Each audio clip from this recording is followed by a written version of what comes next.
नमस्कार मित्रांनो, संकल्प न्यूज चॅनलवरती आपल्या सर्वांचं पुन्हा एकदा सहर्ष स्वागत।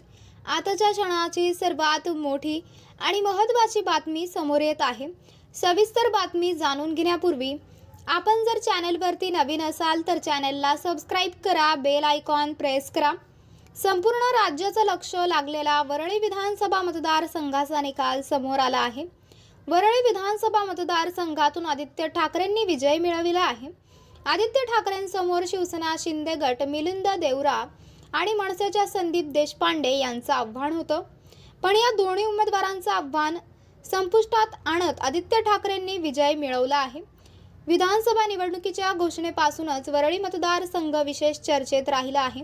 माजी मुख्यमंत्री उद्धव ठाकरे यांचे चिरंजीव आणि माजी मंत्री आदित्य ठाकरेंना पुन्हा निवडणुकीच्या रिंगणात उतरवण्यात आले होते, तर आदित्य ठाकरेंच्या विरोधात मनसेकडून संदीप देशपांडेंना तर शिवसेनेच्या शिंदे गटाकडून मिलिंद देवरांना उमेदवारी देण्यात आली होती। तिन्ही उमेदवारांमध्ये अत्यंत चुरस रंगली होती।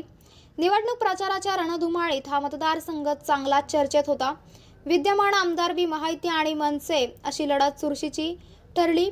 मिलिंद देवरा लोकसभा निवडणुकांआधी काँग्रेसमधून शिंदेंच्या शिवसेनेत आले आणि शिंदेंनी त्यांना राज्यसभेवर खासदारकी केलं, पण वरळीतून टक्कर देणारा चेहरा म्हणून मुख्यमंत्री एकनाथ शिंदे यांनी आदित्य ठाकरेंना यांच्या विरोधात मिलिंद देवरा यांना पुढे केलं।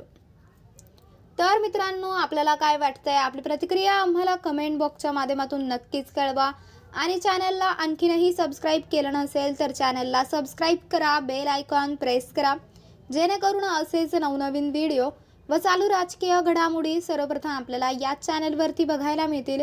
भेटूयात पुढच्या व्हिडिओज, तोपर्यंत धन्यवाद। जय महाराष्ट्र।